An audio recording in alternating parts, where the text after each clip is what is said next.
কে আছে মিনা? তুমি আজকে বললা কে? তুমি না বলে এক সপ্তাহ থাইকা হও তুমি বাইতে। আঙ্গু বাড়ি কি আরে এখন আঙ্গু বাড়ি আছে আঙ্গু আব্বা মা মরার পরে ওই বাড়ি এখন আঙ্গু ভাবি রয়ে গেছে গা। আমার নাকের মাথায় যদি শরম থাকে তাহলে আর আমি ওই বেতে আর কোনোদিন যাম না। সেমিনা এটা আবার তুমি কি কও? ওই বেতে গেলা কালকে, আর একদিনে কি হয়ে গেল গাছে? ওই বেতে আর কোনদিন যাবে না তুমি? কি আর হবো, আমি ওই বেতে যাওয়ার পরে ভাবি আমারে দেখে ভাবির মুখটা কালো হয়ে গেল গা। আমি আরো ভাবলাম সারাদিন কাম কাজ করছে তাইতে বোন শরীরটা খারাপ লাগতেছে, তাই ভাইবে আমি ঘরে গেলাম গা। সারাদিন আর ভাবি আমার নগে কথা কইলো না। তারপরে রাত্রে যে শুনকে ভাই বাইতে এলো হে শুনকে ভাবি ভাইয়ের নগে যেরকম রাগারাগি করা আরম্ভ করে দিল।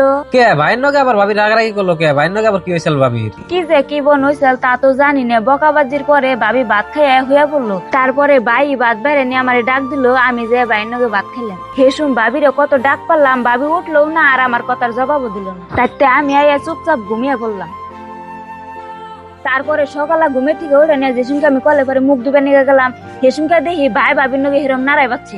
ভাবি বাইরে হেরম খারাপ খারাপ কথা কয়ে বকাবাজি করতেছে আর কইতাছে তোর বউ নিয়ে বেতাছে কে, তোর বাইক নিয়ে বেতাছে কে রে, তোর ব্যাগ নিয়ে যে খাট পালং ওঠে ওরম কাচ্চা কাচ্চা পাঠাচ্ছে ওখানে মধ্যে লেত্রা পড়তেছে না, ওখানে খেতা কাপড় সব তোরে দিয়ে আমি ধুয়ামু। তোর ব্যাগ নিয়ে তো অত আমার খাট পালং চোখে দেয় নাই, তাই তোরম কাচ্চা কাচ্চা বাইরে মরতাছে। আরো কইলো তোর বোনের যদি দেখো মন ধরে তোর বোনের বাড়িতে যে দেখবি তোর বোন জানিয়ে তার কোনোদিন আহে না, যদি আহে তাহলে আমি আমার বাপের বাড়িতে যাম গা। ওখানে কথা শোনার পরে আমি ভাবলাম আমার বাপের বাড়ি আর আমার বাপের বাড়ি নাই, আমার বাপের বাড়ি এখন অন্য মানুষ হয়ে গেছে। তাই অগবাইতে আমার জন্য কোনো ঝামেলা না বাড়িয়ে চুপচাপ আয়। একটা কথা ভাবে হিরম খারাপ লাগলো জানো, যে বাড়িতে আমি ছোট থেকে বড় হইলাম সে বাড়িতে আমার কোনো মূল্যই নাই। যে ভাই আমার এতে একটা চকলেটও খাইতো না, আর হে ভাই আজকে ভাবিরা দেখে ডরিয়ে আমার নগে কথা কবে শ্বাস পায়।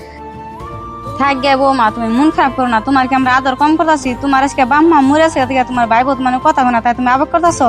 তোমার আর আবেগ করো না, তোমার উপর তার কোনদিন জানো না। তোমার বাম্মা মরেছে তাই কি আমি তো আছি।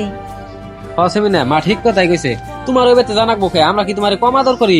আর তোমার তো ওই বেতে আমরা যাইবার দিবার চাই না, তাও খালি তুমি কদিন পরে পরে কি বন হয় ওই বেতে না গেলে তোমার ভালোই লাগে না। আমি আর ওই বাড়িতে কোনদিন যাবার চাম না। আর আজকে আমি বুঝলাম একটা মেয়ের সুখ শান্তি সবকিছু যে স্বামীর বাড়ি। বিয়ার পরে মেয়ে মানুষের বাপের বাড়িতে কোনো মূল্যই থাকে না। বৌমা তোমার কথা শুনে আমার একটা কথা মনে হলো, হে যে আমার বাপমার বাড়ি থেকে 20 বছর ধরে আইসি, আমার এই 20 বছরে আর বাপের বাড়িটা দেখা হলাম না, আর কোনদিন যাও দেখলাম না। কেমন আইনেরও কি আমার মতো আইনের ভাই হয়ে যাবে নাকি না করে দিছে? যাইবার না কর নাই বৌমা, এখন আর কি বুঝবা, আরো দিন যাবো আরো বুঝবা। এমন একটা দিন আহে মেয়ে মানুষের বাপমাও না থাকলে হে তার কোনদিন যাবে মন ধরে না। থাকবে মা, আর কই না, চোখের পানি ধরে রাখা হাম না। আজকে আমি বুঝলাম মেয়ে মানুষের জীবনটা বহুতই অদ্ভুত। যে বাচ্চা জন্ম নেয় সেই বাড়িটা একদিন পর হয়ে যায়। সেমিনা যাও, ঘরে যাও মা, তুমি ঘরে যাও।